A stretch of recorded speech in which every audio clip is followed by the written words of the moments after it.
Show me what you got.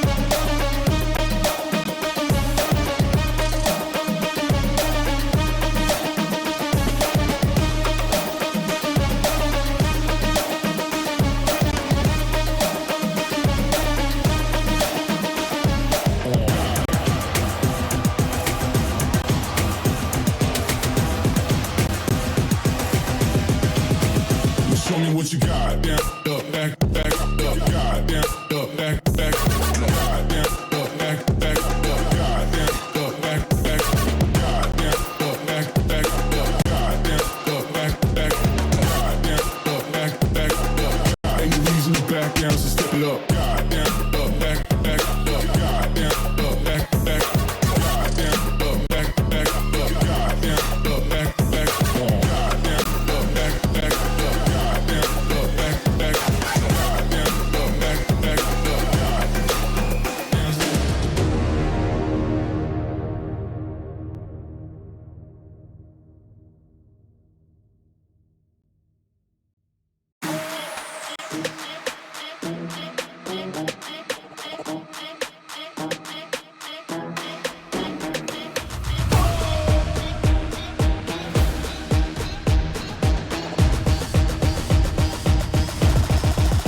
Got the money in the bank. Hit you with the. Hit you with the bank. Hit you with the. Hit you with the 808. Hit you with the. Hit you with the 808. Bang to the break. Bang to the break. Bang to the break. Bang, bang, bang, bang, bang. I'm a boss, and you know that I'm finna shine. Got the money in the bank.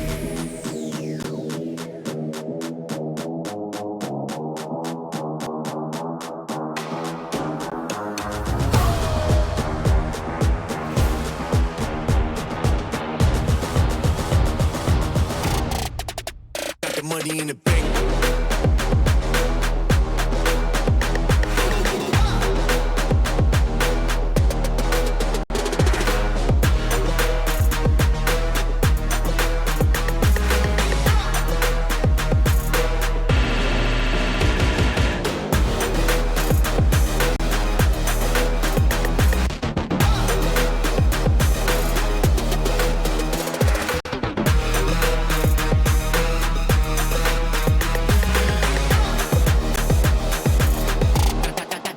Got the money in the bank.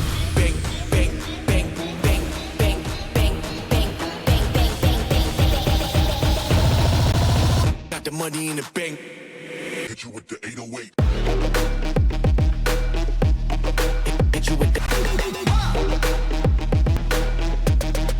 Hit you with the bang.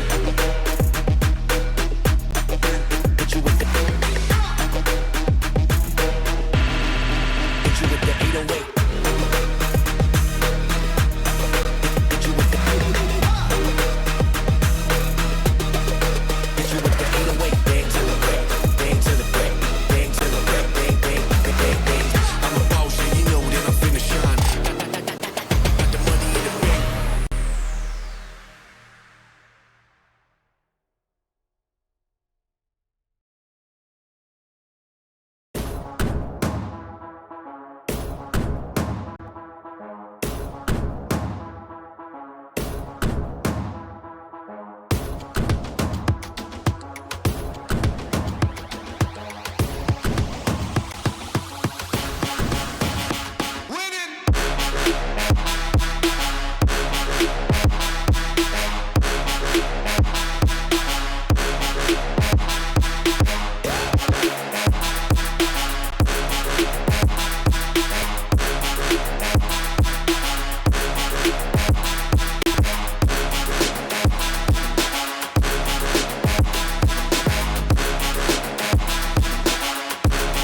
Show me what you got.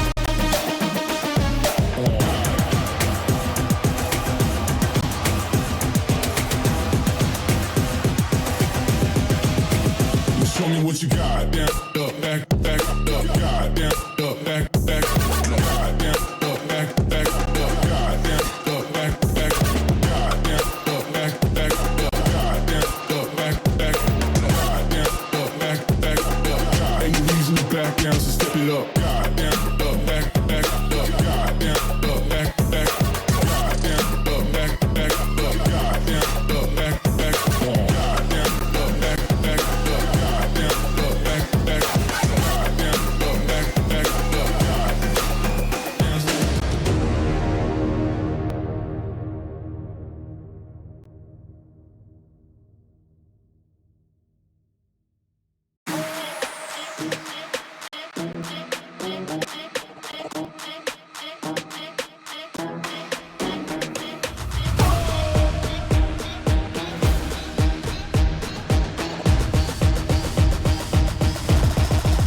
Got the money in the bank.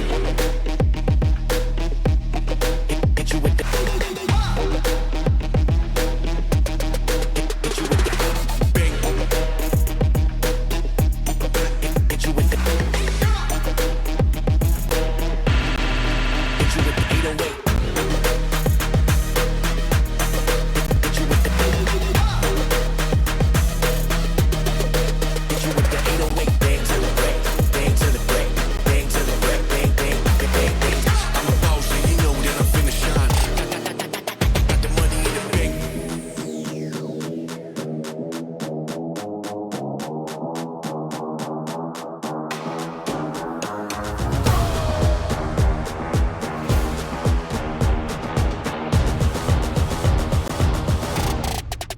Got the money in the bank.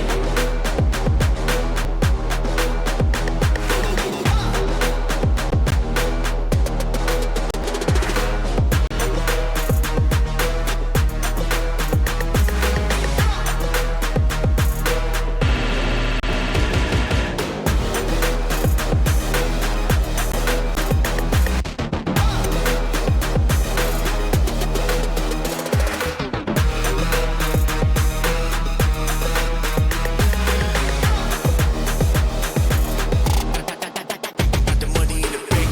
Bank, bank, bank, bank, bank, bank, bank, bank, bank, bank, bank. Got the money in the bank. Hit you with the 808. Hit you with the. Hit you with the bank. Hit you with the. Hit you with the 808. Hit you with the. Hit you with the 808. Bang to the break. Bang to the break. Bang to the break. Bang,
Welcome back to VCT Game Changers APAC Elite. I know some of you guys might be a little bit confused as to what happened on map 2, but unfortunately, due to circumstances beyond their control, RRQ's tech time was all used up and they were unable to resume the map. So that defaults the win to Team SMG. It's very unfortunate indeed. And you know what? But that's the hand that you're dealt with. Things like this happened, and we just gotta focus on what we can control rather than what we can't, right? So right now, RRQ, they're down, but they're not out, Tash. But this is an incredible mental blow to them, of course. Their momentum on both sides was actually cut, but like for RRQ side, of course, they're dealing with that moral hit, right? So they have to be able to bring it back here before we jump even into map number 3. I think for RRQ, they are definitely a team that works well under pressure, and this might just work in their favor. We've seen it happen before with NWJ, and I wouldn't be surprised if this might happen again with RRQ. Again, while they are down 2-0, this is definitely a team that thrives not only under pressure, but understands what's at stake. This is the second time they've come this far, and their second chance to make it to championships over in the end of the year. Now, I think a lot of praise has been given for RRQ as well for their form and tenacity and mental this year, but heading into Bind, one of the biggest problems is definitely going to be faced by RRQ, because not only is this SMG's pick, but there's also a map that I think RRQ has been struggling with when it comes to going up against SMG. And again, I would really like to reiterate that for SMG, when it comes to maps with CQCs, those corners, and also space taking, this type of map is where they thrive. It falls down to RRQ whether or not they have the counterplay to stop this sort of aggression. Right, and when the last time we saw both of these teams on Bind, right, it was a 13-2 scoreline in favor of Team SMG. That is quite a gap indeed. Of course, this happened during Open 3, but that's still, like, I guess, relatively close. They did bring out, Team SMG did bring out the Chamber. They did have the double control as well, the Viper and the Harbor, right? As well as Sky and Raze. I'm wondering if we're going to see the same sort of composition here. I say, like, if it's not broke, you don't need to fix it. Don't need to tinker with it that much. On the side of RRQ, though, we did have the double duelist, with a Yumi and a Luca on Raze and then Reyna, right? And we also had the Brimstone, Sky, and the Harbor, so also double control. But I am a fan of the double wall more, just because you can play around with it a lot more rather than the Brim and the Harbor combination. What do you think, Tash? I think that when it comes to the double walls that you talked about, it's more about just kind of like, what's the word? Kind of setting up those walls in a way that it could work in their favor. It's more of like how some of these walls have some timing, like say a Viper wall. It goes down and immediately put down the Harbor wall. And once that other wall goes down, maybe Harbor can just push out with the high tide instead. It denies a lot of space to the enemy team. Now, again, while as this map is still very, very defender-sided, it's all about the attacker take. And I think for SMG, because of the way they've always been playing in terms of like playing very slowly, trying to just they put a lot of pressure when it comes to taking a site. But if you noticed, the way they use their utility hasn't been like an all-in sort of situation. They're okay to play safe, play back a little bit more, put in that pressure in the form of just angels, and then when they finally get the site is when you start to see more and more of the utilities put down, and they will most likely have a lot of these utilities for those post plants, which is why playing retakes is almost impossible when it comes to the defending side against SMG. Now, when you look at RRQ, what they want to do here is that for attack side, they want to try and get the site, and then they start to have this, I would say, this post-plant situation where they have a crossfire come through. They have their protocols when it comes to playing together. But in a lot of situations, it's rare that we see them have as much utility as SMG coming into that game. So I think that in this situation, if anything, I mean, we did see some changes come through yesterday for SMG, for RRQ on certain maps. So I wouldn't be surprised if this would be something that they would be changing up again. They don't have like the worst, lose rate when it comes to Bind. It's honestly just against SMG. And I think it comes down to when SMG is really adept at a map, they perform super well. We saw that happen on Split. I wouldn't be surprised we're going to be seeing this on Bind as well, because if you look at maps that wasn't SMG's pick, the scores tend to be a little bit more close between the two teams. Yeah. And with that, actually, it's like it's difficult to pick a map where SMG are like totally uncomfortable anyway, right? Yeah. Because these ladies are just so prepared for anything. We saw it happen on the very first day, right? When suddenly Sunset was brought out, but it looks like they were still prepared no matter what. Here on Vine, though, it's a map that we haven't seen a lot here at Elite, right? It's a map that like I guess a lot of teams would like rather dodge at this point, or like maybe it's just a bypass. So I'm really excited to see here that what the teams can bring out, especially since it's been some time since we've seen Team SMG on this map, right? What kind of shenanigans do they have planned on this map? I am actually a fan of Vine, so I actually do like it when teams can play a little bit of the mind games and the rotations here, especially since you have the teleports in play as well. For RRQ though, speaking of rotations, they're actually very good at that. We did see some of the most ridiculous rotations coming out from this very team, right, Tash? Yeah. So I'm very curious to see how this is gonna play out, and I do hope that RRQ can just shake off the bad juju from map number 2. When you talk about Sunset, I think that this map is played more by RRQ than as opposed to SMG. But if you were to look at the track record for SMG, they were a bit shaky in the first few rounds against Nyx Kyose. But because I think they went defender side at first. But when you look at their attacking side for SMG, they're very, very quick to take up space and put in the aggression. And I think for SMG in general, for most maps, they tend to thrive on that attacking side. They understand how to play aggressive, how to play together, how to take up that space, as opposed to denying space. This is why when you saw SMG on Split, I believe, on their defending side, you saw a lot of pushes out and they were punished by RRQ. But let's have a look at what we are going to be seeing on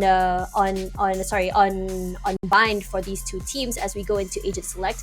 I'm really curious to see what exactly RRQ can bring to the table. Again, while they are 2-0, they still have a chance to go for a reverse sweep.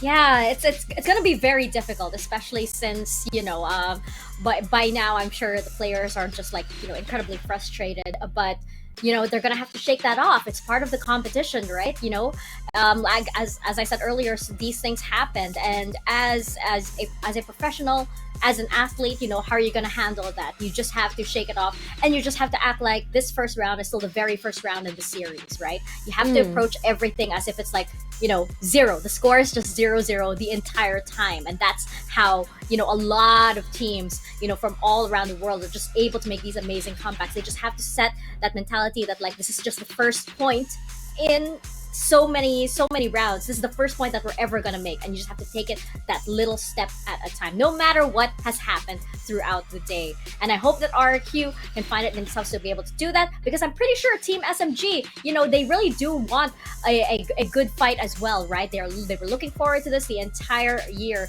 and it also does affect your opponent as well, right? The momentum again has been cut, so both teams are gonna have to bring their mental back into this game.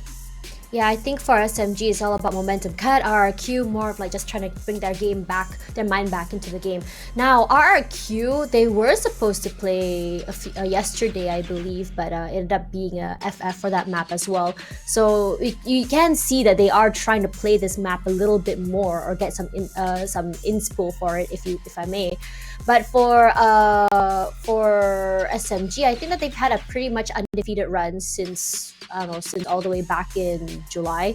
Their last game was back in 30th of July against RRQ. So this would be a rematch for this particular map. And I'm sure for RRQ Kaguya coach Ducky D, I think that he is definitely one of those coaches who learns a lot from their mistakes. And I always say this a lot on broadcast. Teams that have suffered a lot of losses are definitely a team who learns from them. And I wouldn't be surprised if this is definitely something that Coach Ducky D is very, very aware of. Speaking of coaches, if you guys aren't aware, there is a new coach for SMG. He has been there for a while now, since Open 3, I believe. Colbat. Yeah, so that's also, I mean, it's just so seamless, that transition from Fal to Colbat to Team SMG, in my opinion, because it's been like, we barely even noticed that there has been changes, and I think that this is the kind of coach that I think it's really good, because they play to the girls' strengths. look at this. We do have a mirror matchup indeed, and they are bringing out Chamber on both sides. Ayumi is going to take on the Chamber for the side of RRQ, and we have Kohaibi instead for the Chamber. So we have like a duelist kind of Chamber versus a Sentinel kind of Chamber. Is this what we're going for? Very interesting indeed. And we also see some switches around, right? We have Bess, instead of the controller role, she will be switching on to the Initiator, and we have Nabsky on control as well. So this is going to be very interesting indeed. So let's get started. Let's get back into this series. Map number 3 between Team SMG and RRQ Kaguya. Casters, over to you guys, Taylor and Zach.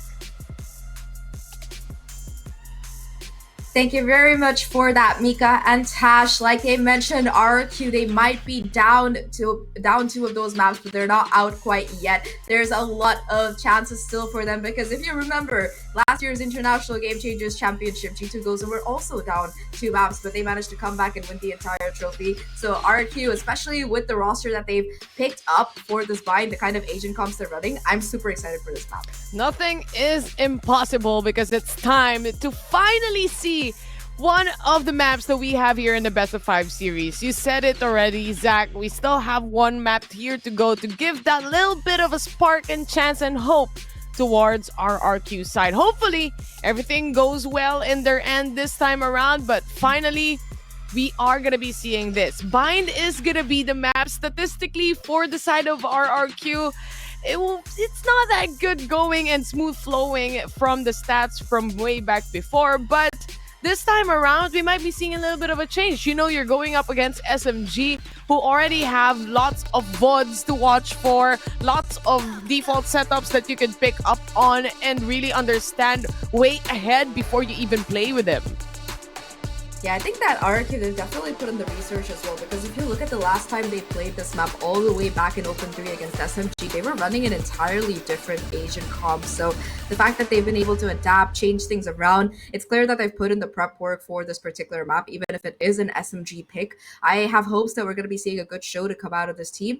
I think in particular, the role swap for Ayumi, to go in for that single duelist chamber comp instead of the Reyna and the Raze together, it's gonna definitely give them a lot more flexibility, because I think that Reyna pick, it just kind of dragged RRQ down. The problem with the Reyna is that she's completely dependent on how many of those kills you get, as we've seen before. So you either have a Reyna who's dropping a 30 bomb, or you have a Reyna who's stuck on 3 kills. So it always comes down to that 50-50, and just that chamber bringing in a little bit more additional consistency, the trademark as well to watch for the flank. It's just a lot more than they can work with. Kohaibi tagged up, low on the HP, but same goes towards Ayumi. Recovers from probably a smoke coming in from a Viper here. But Iceberg, on the other hand, is waiting patiently until the entry from the players. She sees there's going to be someone onto Hookah. Dog's out already to catch her, but nevertheless, she just moves further away, and they would rather go play for this retake scenario and wait for the reinforcements coming in from RRQ. Already though, SMG, they're hungry to take up a little bit more space here. 3 players running it down towards Elbow. The right click in close range though. Iceberg to find 2 already, looking for a little bit more, still staying alive. And those 2 kills, they might decide how the rest of the round plays out here. Kohaibi and Kaguya though, able to find a couple of kills, still on site, fighting for their life. Shirazi with the 3rd to boot, and suddenly it's just down to Bess and Ayumi. What more can they really find here? The smoke, Kohaibi plays around it to perfection, and it's just the right clicks all the way as SMG, they steal this pistol back. For a second, it looked like RRQ, they were going to be able to compartmentalize on that advantage, but it's SMG all the way instead.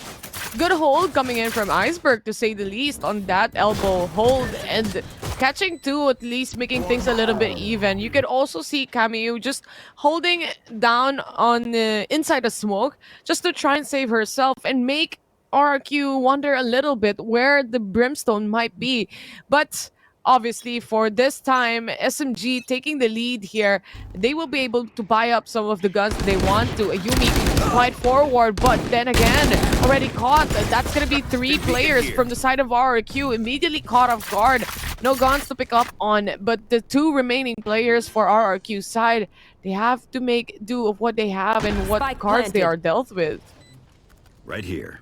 Only classics in hand, not much really to work with, like you mentioned, but whatever damage they can find on this SMG squad, it's certainly gonna make their life easier in that next round when they do have their full buy. You can see that Navsky is just kind of hanging around here along with their teammate, waiting for a possible exit. And SMG, they're just so well trained when it comes down to the disciplined plays. Happy to hold things out here, try to make sure that they don't really lose any more weaponry than necessary. Talking about SMG though, again, right? It's just the awareness to come out of them. They expected that short push and they were just ready for it. Sure, Shirazi goes down early on, but aside from that, it's just gonna be the SMG squad all the way here. Now they take the TP, and you can see RRQ looking to just go to the spike and pass away because they don't want to give SMG any more of these ultros. Yep, unalive as we see, and as we say, 2-0 right now for SMG, and they only lost one player as far as I'm concerned in that round that we saw, and that was Shirazi. So they're still gonna be able to save up the Bulldogs that they had a while ago, the Spectres as well. Not other than that, they also do have that utilities and of course the armors as well. But RRQ, this is gonna be their buy round. They were unfortunate in the previous map, the first game that we had, and here on the second map, but maybe this time around. Kohaibi though, good for the first. That's towards Ayumi. Change up the gun, delivered, and signed and sealed, delivered for their side. This Vandal is gonna be free for in the end. 5v4 situation, still creeping up and trying to get a little bit of a pick off here in the hands of SMG, but there's not that push yet. Yeah, they're just trying to get back into their holding patterns, maybe hoping for another mistake out of RRQ's side and an attempt to even up the numbers once again.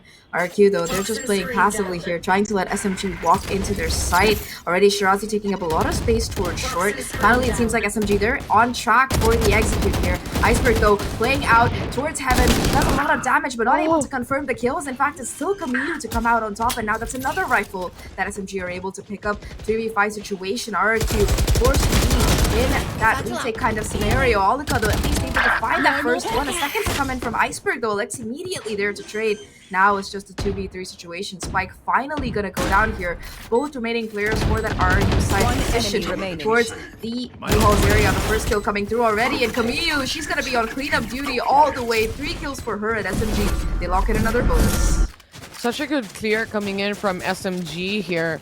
First pick off towards Ayumi. They keep it quiet. They cut down the noise, not letting the other team get any information for RRQ side, and losing Lamp's control here as well. They were able to pinch and punish really the last remaining player quite easily. Even if Kaguya didn't get that kill, I'm sure a trade-off will come by soon. RRQ, they still stay on that, trying to look for the first round that they could get here, but we're looking at a timeout to really dive into and reassess themselves on what are the next plans. But at the end of the day, we've seen multiple thrifties come from RRQ.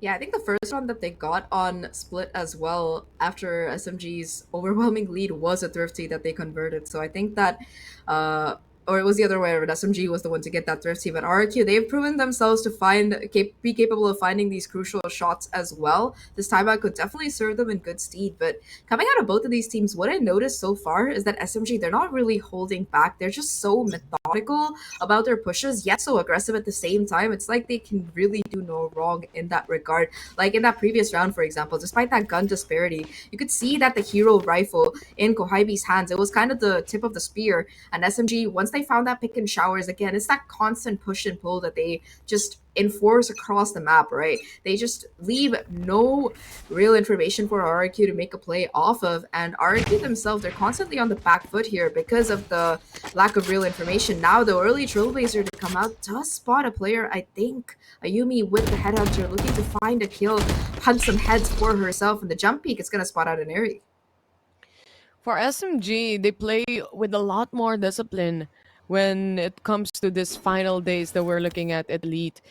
They really want to secure the points as much as they can, not giving away anything for free in the hands of their opponents. But Nabsky investing on this judge that she has right now, it's all the way in A. And so far, it seems like SMG wants to wait a little bit and take B side instead. That's gonna be hookah control over to that raise, but the rest is gonna be that B long. Be long indeed. It's going to be the Poison Orb to come out early on here to try and cut off that CT choke point. SMG waiting for the smoke to go down as they finally look to get into sight. There's still going to be 3 players around here. Look, Kaguya makes quick work of that first one. Immediate refract to come through out of Aluka.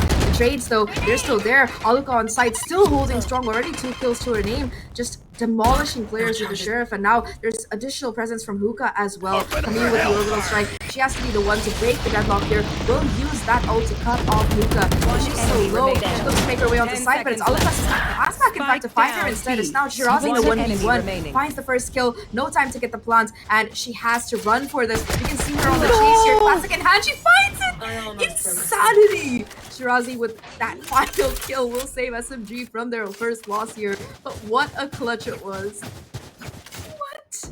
You could see Alexi screaming on top of her lungs after that kill. She was literally saying like, got ya. And the thing is, they already won the round basically. If and only if she ran instead of walking towards elbow. And SMG, instead of losing that round, they still managed to pull it away from RRQ. Stolen away at this point. 4-0, and this is going to be the buy round coming in from RRQ. To be fair, despite the disadvantage when it comes to the guns, that was a scary round for SMG. Yeah, for sure. RRQ definitely ready on the finish. Some really quick rotations in as well. And of course, Aluka with those nasty Sheriff shots really doing the damage there. That said, though, now full buy for both of these teams. SMG, they have the Seekers available. They did have to invest that orbital strike in that previous round here. So ultimate-wise, they still have 1 or 2 to work with. But they have to deal with the showstopper from Aluka as well as this operator from Ayumi. So definitely RRQ, they have the tools in their kit to deal with SMG as well. SMG themselves, after making a little bit of noise towards B, look to focus towards A instead, but that guiding light coming out from Bess has already detected some Showers presence. Finally, it seems like the execute is gonna come in. SMG going in full swing, chasing behind the Seekers here, and they're not even fighting for control, really. They just go onto side and try to find these picks, and they're already with that first opener. A second from Shirazi as well. That's gonna make it a 3v5. Iceberg, though, through the molly, swings out and takes out Kamiyu, bringing it down to the floor. Well, smoke dissipates though, and that's gonna be Kohibi spotting her away. Good for one. That's gonna be that 1-to-1 trade. They're still looking for, to say the least. The 3v2 situation. They do have invested in this operator in the hands of Ayumi. Will she be able to pick up one? It doesn't seem like there's anyone around. They do have a showstopper to play around as well.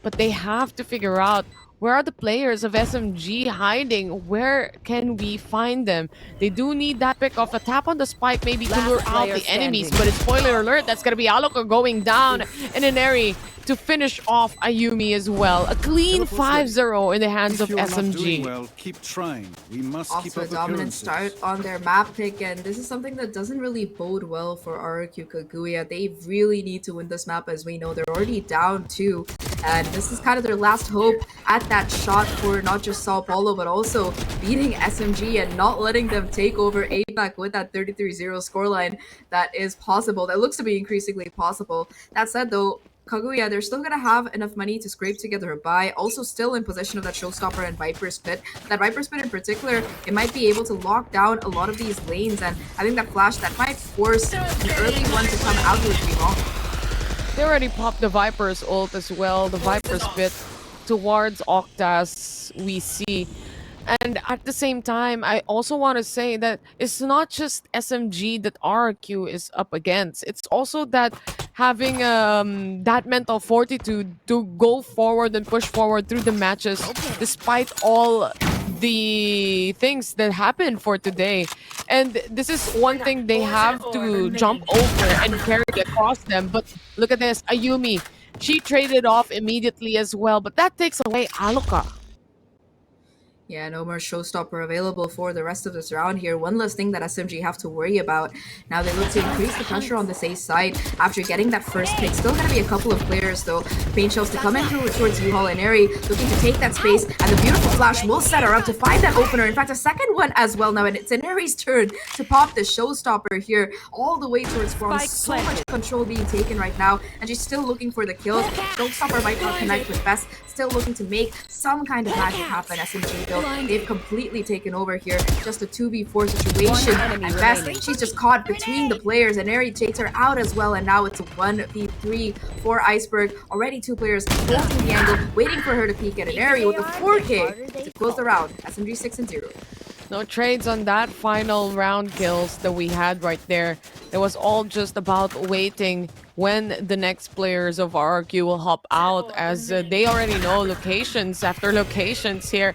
And SMG reading RRQ quite well when it comes to the crossfires that they set up here on A side, for example. It's also about not winning those aim duels that they just couldn't find the space to make a retake happen.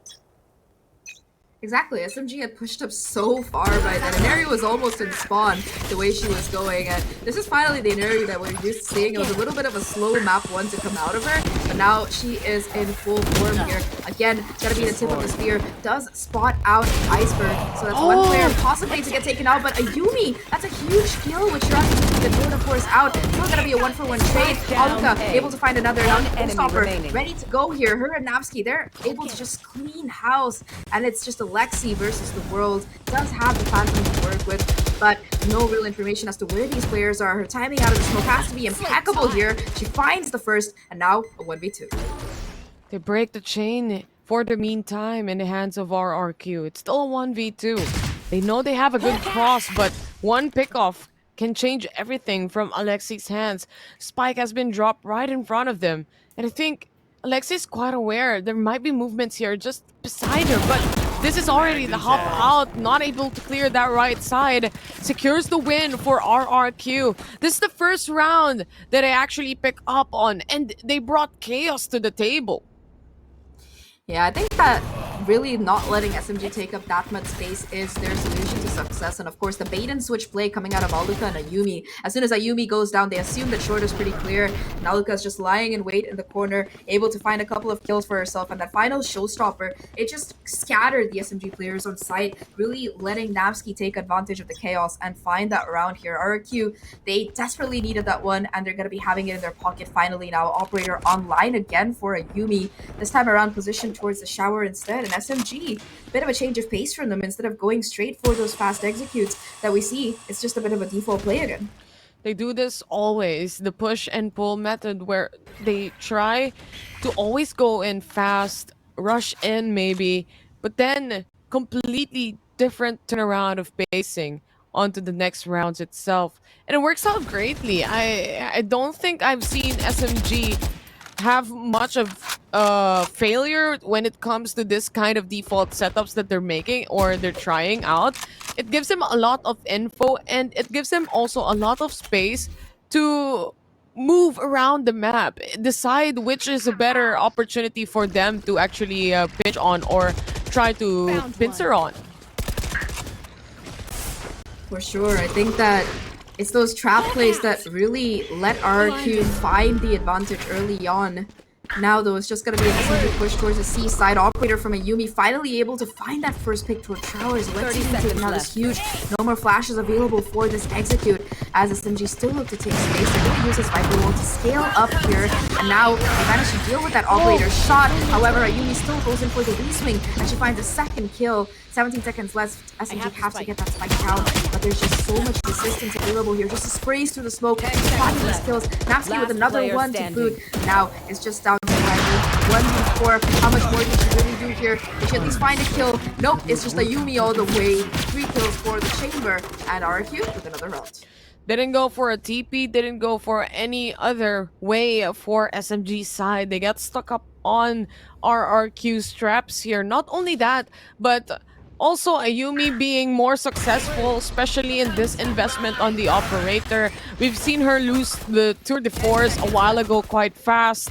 And this time around, you can see how much value it brings to the table in having those pickoffs and making SMG a little bit more worried on how they can entry a site instead of just pushing forward without thinking about anything else. Yeah, I think RRQ are also going to be very happy that they got the Viper's Pit out of Shirazi, so that's one less ult that they have to worry about. That said, though, SMG quickly scaling up on Watching B, here. only one off of the Seeker, so I think they want to get control of that ult orb to maybe use that going forward. And Eri now towards Hookah, looking to take the fights here. Two players from RRQ still positioned around that side, though. They're able to head her off, at least for now. Finally, though, SMG, they get ready to make their way onto site. A little bit of space being bought by the paint shells from Aluka, and that might force or make SMG consider the pivot here.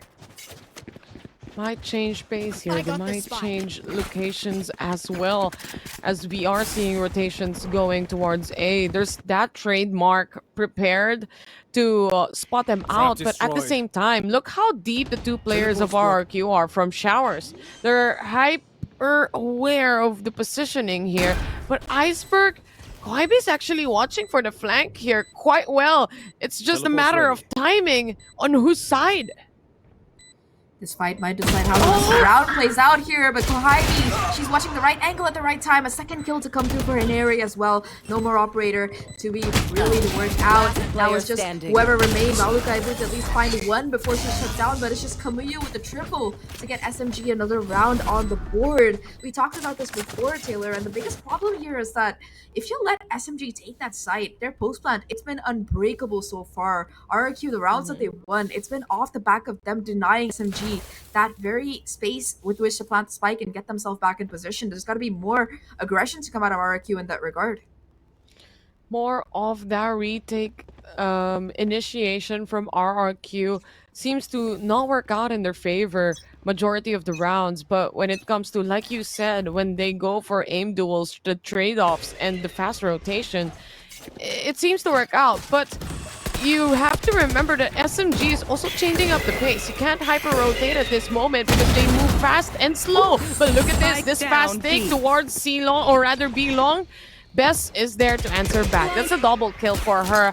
A little bit alleviating the pressure for RRQ's side. And Neri, that's going to be that cross from RRQ as well to catch one, and that's towards Alexi. Shirazi, though, secures a kill on that snake bite.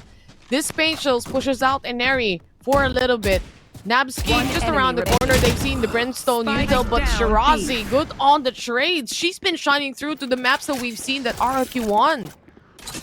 1v3 though, still a lot to ask from her. The spray through the cloud is really enough for Iceberg to take her out. Shirazi tried her best, but in a 1v3, just a little bit too much for her to really chew off there. 3-7 now. RRQ slowly but surely narrowing this gap. And again, it's just these excellent micro plays that really help RRQ out, setting themselves up for that 1-2 quick punch, the trades to come in. I think that it's quite important for them to find those early picks, and now we're going to be seeing the first timeout of the day to come out of SMG's side.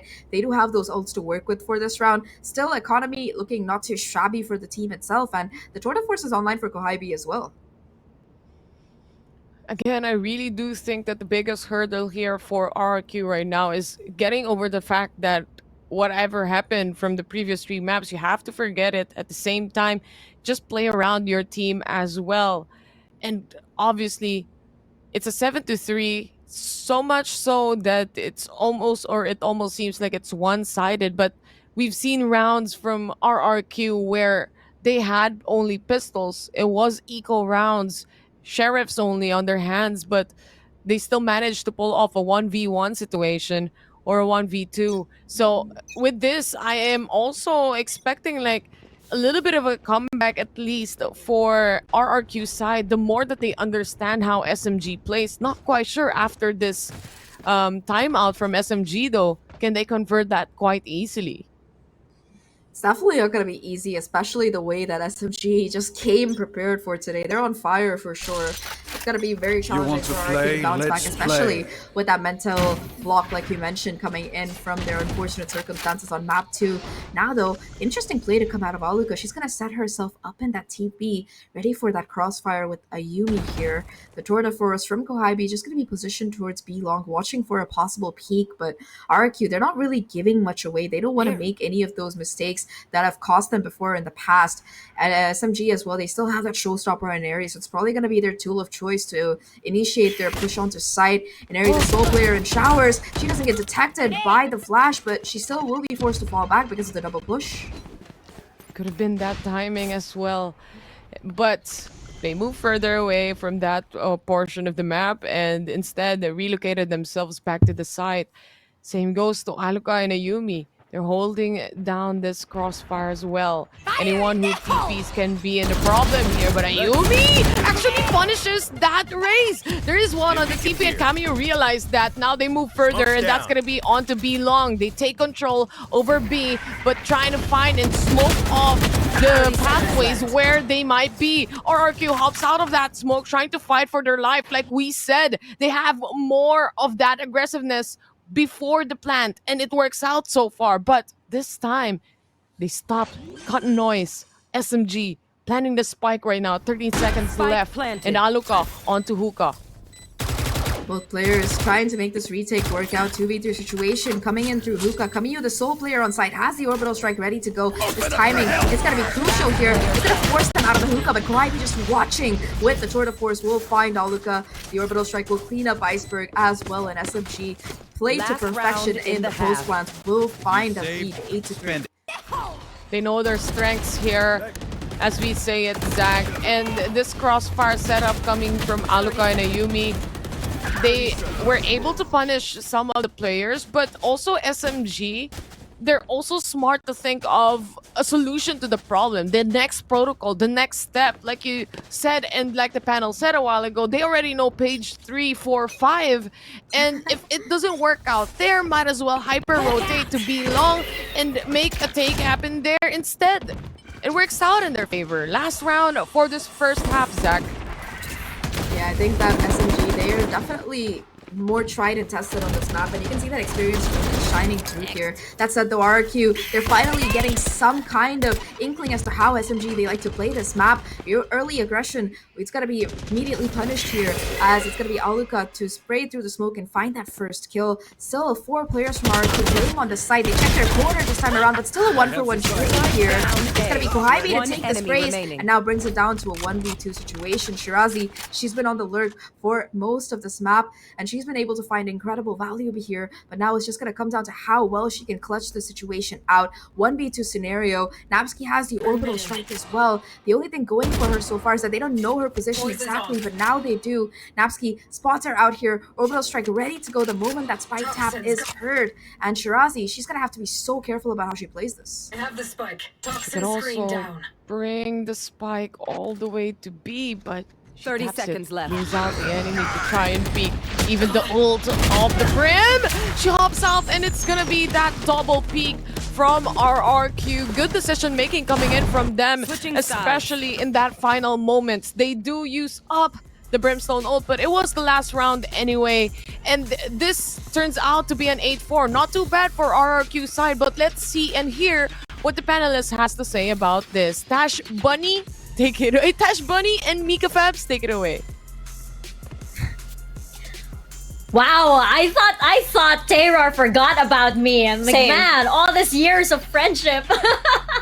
But speaking of the friendship here, of course, we do know that these two teams are interconnected somehow, some way, right, Tash? And we're seeing that actually carry on. We can see how RRQ is actually deciphering the way that SMG plays, right? You can see the sort of like the pre-fire suddenly bearing fruit in a lot of the rounds, right? Not too bad for RRQ, I would say, but it's still 8 rounds in favor of SMG. That's still quite a lead. Yeah, and on top of that, on attack, we see the aggression come through from SMG, but it's not the aggression that we expected or hoped to see from the beginning. It's not as explosive, but it is definitely very, very patient. I have to say, in a lot of situations for SMG, they have good reads on how RRQ would hold a site, how they play together, how they do the crosses. We saw, especially on, I believe it was round number 8, where, round number 6, excuse me, where Alexi sets up Anari so well. One flash was all she needed. Anari was able to clear out to the right and to the left where it lamps for the A site itself. Now, why is this such a good thing is because they are understanding where exactly to look and to clear when it comes to taking up that space. It wasn't until RRQ decided to play a little bit more aggressive, a little bit more forward, that it catches SMG off guard. We start to see SMG shake. But honestly, it comes down to the wire between these two teams throughout the last few rounds. But I have to say, as we can see SMG going toward the defense side, this is where things are going to start to be very, very interesting. Yes, indeed. And we keep talking about how RRQ, Ayumi, and Aluka, this tandem works so well. Let's see how well they entry as they swap on over to attack. So, Tazak, over to you. Hey, Tazak, I like that one. That sounds cute. But we're gonna be heading back into the map right now. SMG 8-4 in the lead, 5 rounds away from locking in their spot at that Game Changers Championship in Sao Paulo. It seems like they can almost taste the victory, and the only thing stopping them is RRQ.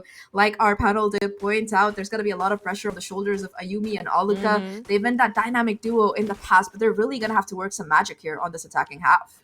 They do, and first step towards that is actually winning this pistol round to make it a little bit more easier to get to that 8-6 scoreline, if I must say. The initial flash to take info towards B long, very typical. They know it's a hopped out position coming in from these two players towards SMG side. They reposition themselves. They would rather go and wait on the site itself. And Nerito was able to catch Iceberg. And Kohaibi, something's happening around the map. It seems like RRQ, one by one, they all falter here. Now it's all down to Ayumi. She has the spike. She can still run all the way back to CD, but will someone catch her? Nope. She jumps out. No one actually peeks. SMG, they're just so Who's gonna get disciplined. outplayed, Ayumi or SMG? I don't know either. Ayumi just decides to go for the plant. She knows that it probably SMG are hanging around the spot. It's gonna come down to how she really isolates these duels. All three of them, they're gonna be coming in through Luka already, ready for the jump here. The swing from Ayumi not quite timed perfectly, and Inari able to find that kill. Really, really nice round to come out of SMG to win this pistol and take them to 9 here. And if you look at it, right, it was just such that quick flank, 3-player flank to come down from short. They get so much information on A. The lack of lurk or backstab watching from RRQ is they're just pincered in. They try to go into sight. They take the debuff from that Viper wall. And after that, it's just free pickings across the board.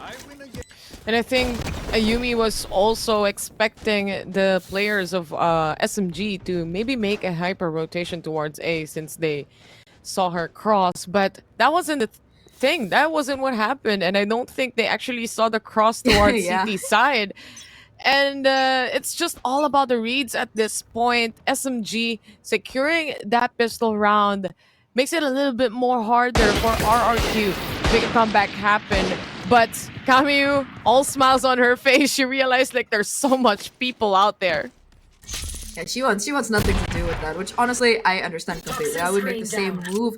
Shot gonna be taken out by Kohaibi as well with the headhunter, if I'm not wrong, to get some information towards Hookah. Does spot out a player, not getting any damage though, so it seems like RRQ, they still want to try and contest for this A site. They're just waiting for these smokes to possibly go down. And Kaguya, she knows her timings already. A Molly coming down still. RRQ trying to push past it. In fact, it's gonna be one of the players burning alive here. Ayumi taking more than half her HP in damage, but still the plant comes through, and RRQ, they're gonna be able to set themselves up on site. Already SMG though, they're on the flank. They're gonna clear out a lot of space towards short. And Iceberg, if she can find these kills, it's gonna be huge. Just a 1-for-1 trade though, and the rest of SMG, they're ready to come sweeping in. Kaguya through the smoke to find yet another kill here. And Aluka and Ayumi are all that stands here right now. Aluka at least able to find the first winner. She already has the defuse. Nothing to be really done here. And SMG, they get to 10 once again. Amazing play coming in from SMG there. Knowing the advantage that they have from having Spectres compared to those classics and not holding position too close that you would be caught off guard, and also at the same time they can pick up your gun. Instead, they play around the utilities here of RRQ. Instead, Kaguya basically waited for that opportunity. Once she hears that the Sky is trying to throw out Util, it might be the perfect time to hop out. And she catches Bess quite in an awkward position there, throwing out Util plays. This might be rounds after rounds for SMG side, but officially by round for RRQ.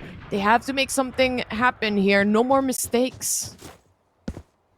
Yeah, they really don't have the rounds to work with. SMG already 2 maps ahead, and now a lead on this one as well. Ayumi with Docker, they're looking to take some kind of damage. The shot goes wide. It's just Inari to find that first kill. Finally gets taken down by Iceberg here, but Shirazi still with the Sheriff in that close range, doing the damage and keeping the numbers in SMG's favor. She's still alive as well, so that's the Viper wall available for a little bit more damage here. Aluka trying to sneak up and find the damage, but instead it's going to be Shirazi on top. Another kill for her. 2 players remain now for this RRQ squad, and they still look to They go. don't know. Shirazi's clutches, they don't check the corner. Shirazi with 3 before she finally gets shut down, and now it's just Best versus the world. A 1v3. She has control of the spike at the very least, but she has to isolate these fights somehow. It's just gonna be so difficult, especially with how passive SMG are holding now. We've seen this from a while ago. They did it to Ayumi once. 30 They would do it seconds left. again. And I think CT side is the choice for Bess. She spotted out movements from across the map. That's going to be the flash settling in. This gives info at least for Bess where the players might be, but they know that she might try to go for a TP out here. And SMG, read like a book. That's going to be RRQ. Still on that 4-point. The disadvantages here that RRQ has right now, playing against the judge as well, Zach. It's just so difficult. And of course, Shirazi, the fact that she was able to get 2 more kills on 33 HP just made the round completely impossible for RRQ to really pull anything off. Now it's time for another timeout to come out of them. And this is really, really difficult because that was their buy round. It was SMG's bonus, and SMG didn't even seem to break a sweat by the end of it, the way it went down. Now RRQ, they're still going to be able to put together a buy of some kind, but they invested so heavily in that round. They had the operator on Ayumi as well as rifles across the board, and without that kind of advantage, it's going to be so much more difficult for them to bounce back into this. 1 round away from match point, 2 rounds away from Sao Paulo. SMG, they're so close to that victory that they've been chasing that entire year, and it's just on their fingertips, just 2 more rounds away. When we see the flights, they're almost at the checkout page at this point, right? But not yet quite there. I do like seeing that the previous games that we watched and we've casted for SMG, Kaguya is really stepping on the gas pedal here. The spotlight being really taken away from probably some of the players that we really put the spotlight on from the previous elites, from the previous game changers. And this time around, as a Brimstone here on Bind, she has that perfect read on when to throw out the molly, even the orbital strike as well, and even just playing around the utilities. But anyway, let's take a look at this round. Hold that thought first. Lexi will try to fight for it, and that's going to be that 2-to-1 trade. Instead, in a 4v3 positioning, RRQ already on B side, but Hookah not completely cleared. Yeah, they probably still know that Alexi's hanging around here. You can see how cautious they're being, really just letting one player watch that exact angle. Alexi, though, in that elevated position, might be able to do a little bit more damage, especially with Ineri with the backup. Now Showstopper to boot. Toss is going to be back. Not able to find anything, though. Again, Alexi's there for the trade. Like you mentioned, Spike firmly in control of Alexi here. She's not messing around, and Aluka in the position of having to try and clutch things out. She goes right into Kamuyu, and that is matching series point for SMG. 1 more round. That's all that stands between them and Sao Paulo, and an undefeated year at Game Changers APAC. They had no choice here. The spike being dropped onto Hookah or outside Hookah, and the rest of the players, or 3 of them, already on B side. They don't have a choice but to clear that angle out. But the problem is SMG is really good in holding positions, especially if it's in their advantage, where they can really. It's just all about the discipline. to One play? word for it. Let's It's just play. the discipline of this players just shows through the screen, despite the big of an advantage of a lead that they have. Oh, Oh my god. Iceberg! Ships. Oh my god, her barrel! It just poked through for a second, and Kamuyu, she finds the kill. That is so unfortunate for RRQ. That could have been the play that they desperately needed to bounce back into it, but now again, it's just SMG's aggressive hold towards the short angle. It's still gonna be Kamuyu to find that kill despite being concussed. At least Best, she's able to find a trade here, but still SMG, they keep their numbers. A 4v3 situation. There's so much work that RRQ have to do, and they have no map control either to work with. You do have Alexi holding by herself in Hookah. RRQ, they have B long, but the spike itself, it has to make its way here, and it does look like they have their sights set on B. Playing for contact, and the rest of the RRQ squad just waiting for the rotation to come in, especially with Bess having the spike. They need to clear out the angles though, especially Hookah is controlled by Alexi here, but they don't know that. And I think Alexi already heard some of the footsteps coming in from 30 RRQ's side. seconds left. She knows, she's giving info, she's giving the intel and all the hyper rotation from the rest of the team. This would be Spike the planted. sandwich play that could take them the win. Just so much on the line. Seekers to come out. At least they're gonna be able to smoke out Alexi's position off the back of it, but there's just a double-sided pressure coming through. Operator available as well for Kohaibi. Ayumi and her face off towards elbow, but it's still gonna be SMG trying to make their way onto site. Once again, a 1-for-1 trade. Aluka takes down Alexi towards Showers, bringing it down to a 2v2. SMG, they're on site, but they will have to figure out where these players are positioned, and it's gonna be Ayumi and Aluka. We talked about the pressure on their shoulders before, and the duo, they're gonna be able to keep RRQ alive. 5-12, they're still in this. The pressure is definitely on, and RRQ surpasses that as well. They take on the win here, 12-5. And when we look at the utility play coming in from RRQ for the next round, we are looking at a showstopper. Viper Spit, almost available, just one orb away for both of the players here. And this utilities are a huge part, or huge composition or addition towards that take on the site if they can, or if they actually take up that orb as well. But when it comes to SMG side, they're on a match point here. They only need to look up into one mistake that RRQ might make, or even just completely dismantle and be aggressive. You just never know what their next step will be. They really take that statement, never let them know your next move, to a whole Yeah, other level. true. the way the way that SMG like to play this map. But yeah, like you mentioned, RRQ, they just have no rope to work with here. On their last leg, every round it has to be perfect. We need 7 in a row to get to overtime, and 2 more after that for them to push this to sunset and possibly that map 5 ascent. Instead, it's gonna be RRQ just barging their way into this ace side. Orbital strike to come out to deny the plans, and Napski already looking to flank around here, and Neri still finds the kill though. That's huge. Through Showers, it's coming you for the spray down. She gets 2 more as well, and now again it's just down to Ayumi and Iceberg. Ayumi finds the first, immediate refrag. It's all down to Iceberg. She finds the first, but it's still Shirazi to come out on top. SMG, they are your game changer champions for APAC. They're going to Sao Paulo, and they keep up their record, 33-0 for the year in APAC. The queens of APAC for real. Look at them celebrate, man. They deserve it so much. Kaguya, even with the baseball reference out there, we do know who's gonna take it and who's gonna represent Asia Pacific for the championships here in Sao Paulo, Brazil. And Zach, what a roller coaster of emotions we've been through today and the previous weeks as well. Well executed, well prepared SMG. They just take everything, the entire season, away from everyone. Yeah, they lost, let me see, 4 or 5 maps throughout the entire year, all of them to Full Sun Sapphire. They haven't dropped a series yet, and in Elite, they win the entire event without dropping a single map. That's the kind of championship caliber team that will be representing APAC in Sao Paulo, and I think that between you and me, I do think this championship, it might be under our name already. Oh, I'm betting on SMG. Team Look, SMG, I'm just an area fangirl, okay? I've been that way since 2021. I'll be that way for the rest of my life, and she deserves it. At this point, nothing makes me happier than seeing my girl go to that championship and get ready to slay out. But we do still have our panel ready to break down all that chaos that went down on Vine and talk a little bit more about what this means for SMG. So thank you so much for a fantastic grand final cast, Taylor. And for the last time, Nika and Tash, over to you.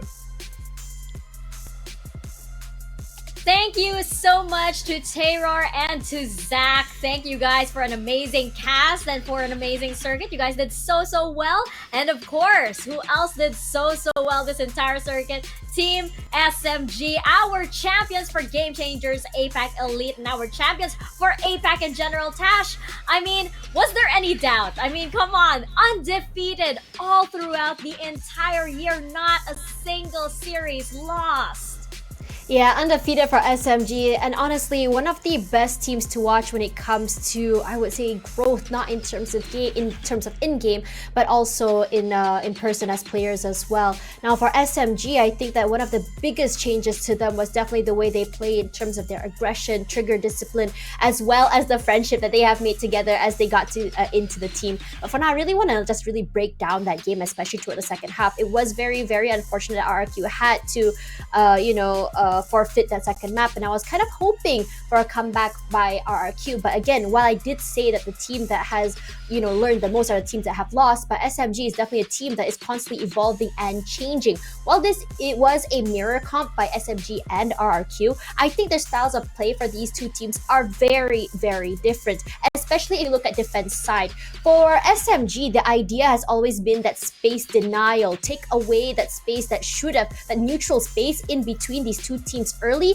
deny it from them, and suddenly you are in a position where you think, wait, who is on attack and who is on defense by the positioning of SMG. You saw Alexi and Neri always taking up hookah when it comes to B side. You see onto showers, you see onto an A side short, you see Kamiyu and Kohabi pushing up, and this allows them a lot of space and rotations, as well as pincering or sandwiching from SMG, which really puts RRQ in a bit of I would say, brain just confusion at this point, because they don't know where exactly to look for these girls, which angles to clear, and how exactly they want to push out together. But regardless, it's a 13-5 scoreline, and I did think that RRQ did definitely change up the way they play, but SMG overall just has better reads.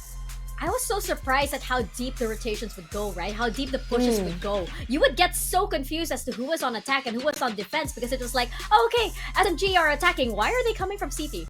It was like, the mind games were like intense in this map, right? And it's unfortunately for RRQ, there was just such a big gap with it's 13-5, but that doesn't take away from the way they played in this last map, right? They did try their hardest. We had that amazing clutch from, I believe it was Aluka, right? Right when the pressure, the double was sticking kill out. Exactly, there was so much pressure, so it just a testament to how well these ladies perform. But of course, you have players like Kamiyu over here, our MVP for Bind, on the side of Team SMG, and you could see her just knocking it out of the park once the cameras turned to them, right?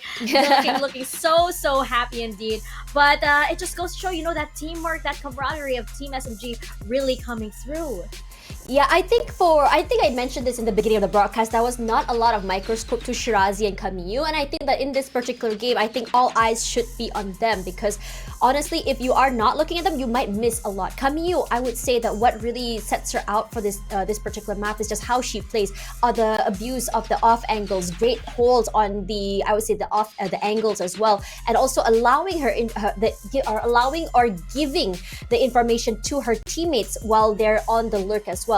We see a lot of rotations come through by Aneri and Shirazi, but it was Alexi as well as Kamiyu as well as Kohabi holding down these areas and flanks, which allowed them to really understand, or by process of elimination, know where exactly RRQ is going to push through. And we saw so many different ways RRQ wanted to approach and entering a site. We did see a few that are really, really good, in terms of just taking a site and holding it. But I think the problem still remains is that when you don't know where every single member of the SMG team is, that's when the problems start to happen. Regardless, I think we have an interview with one of my favorite players. Who do you think it is, Mika? We do have Princess Alexi, Queen Alexi on the line for this time around. We like what we see here, definitely. Alexi, hello, congratulations to you guys. Let's bring her up onto your screens. Alexi, can you hear us? Yes. Hey, congratulations, Team SMG. Well deserved indeed. Congratulations to you guys. Alexi, talk to us about those final moments. Give us a peek into the celebration. What were you guys shouting or saying to each other? Kamiyu, we saw, I think, was like batting something away. Let us know what was going on. At the last round, we were also calm. We don't think like, oh, this is the last round. We're gonna win. We're gonna go Brazil. We just need to focus to win the round first, then celebrate like later. So yeah, we're going Brazil. What a celebration it was indeed, Tash. I wanted to ask, hi Shirazi. Anyways, I really wanted to ask, so, last time we met was over in your previous, gaming house, and now you are another one in JB. I wanted to know, are your, you have your pre-game rituals, you have the scrim, you have the warm-up, you have the meditation, you have the exercise. Is that still something that you guys do together? Yeah, we never changed our routine ever. We still do the same. Okay, Yeah. so my question is, can you guys add in another routine for me next time? Can we add in a jelly bean routine together next time? Okay. Oh my gosh. were these the weirdly flavored jelly beans, Tash? Oh yeah. Lexi needs to do it again because she got all 3 good flavors. Colbat hasn't done it, so we need to bring him in for that. I also really wanted to ask you guys now. So coming into the 3rd match for Bind, I'm sure that for a lot of situations, a lot of time you guys are feeling very confident. You guys are more at war with yourselves than with the enemy team. I know Neri isn't here, but I wanted to know what's it like, or has she shared with you guys what it feels like to be playing against her former teammates? We're not talking about it, but I don't know. What's the feeling of she's against with her teammates? We legit don't talk about it, even if she's ex-teammates with her. I mean, with our opponent now. We just need to focus to our goal and don't care to any shit things happening outside. Lexi, language. We talked about this. But anyways, congratulations to you guys. I'm very, very proud of you guys. If you guys had anything you guys want to say to your fans and the people watching at home, what would you say to them? And do you guys have anything for people like me who want to maybe go into Game Changers one day? What would you guys say to us? To the females out there, just grind, then don't give up. And to all of our fans, thank you for supporting us since day one. And we're gonna make you proud in Brazil. So can I Yes, definitely. Shout out Now, to Jay. wait. Thank you very much. My Filipino coach. Oh my god. Say See you. See you! we will see you ladies in Sao Paulo, Brazil. Congratulations. Well earned indeed. You guys can rest easy and rest well. Congratulations, Team SMG. Thank you. Bye-bye. Oh my gosh, you can just tell how relieved and how happy they are after this entire year of just never letting the ball drop, right? They can breathe a sigh of relief, at least for the next couple of weeks before they go up against the world, Tash. It's gonna be so exciting to see them up against the very, very best in the elite. Yeah, but for now, let's have a look at the brackets. I think this is going to be super exciting. If you guys just tuned in, this is the run that we are seeing. From the beginning of the year, I want to bring it back all the way to Open 1 till now, SMG has not dropped a single match. They may have lost some maps, but not a series. And I think for this particular, I would say, run as well, SMG, a lot of people were already projecting for them to win. But we can't discount the other girls as well. I think that's also one of the biggest growth year for teams like Nyx Kyose, NWJ, Global Esports Elite, MLT, RRQ, Orangutan X, as well as Full Send Sapphire. I think that out of the 2 years I've been here on the panel for VCT Game Changers, this is one of the biggest glow-ups, biggest changes, biggest improvements that I've seen in the Game Changers team all through all the teams that are competing at Elite. I have to mirror that, Tash. This is an amazing run indeed, and you can just tell, this is a Game Changers APAC Elite, right? And this is a very elite of elite right here with Team SMG. It is so exciting to then see them take on the world on the global stage, right? Representing our region in Sao Paulo, Brazil, rather. So this is gonna be really exciting indeed. I mean, Tash, I could think of no better representatives to showcase the world what APAC is all about, especially with all of the hard work that Team SMG has done throughout the year. Any final thoughts, Tash, on the run so far as we close out the final day of Game Changers APAC?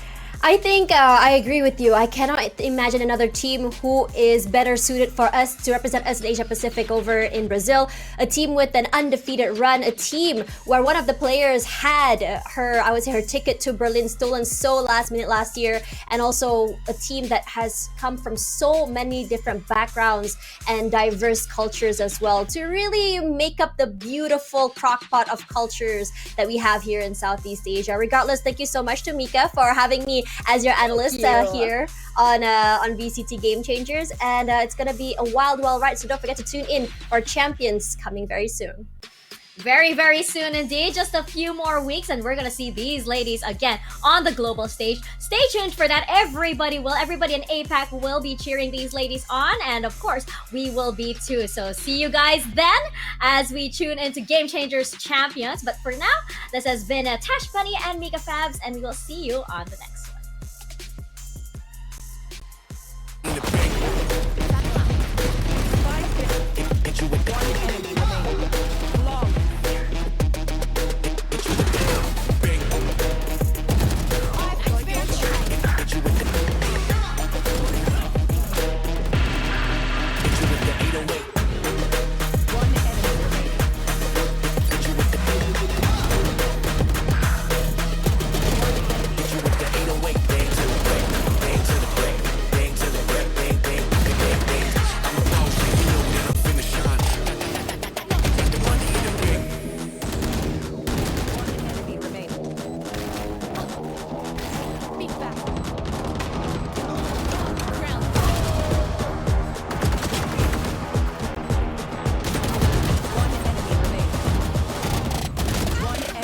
in the bank.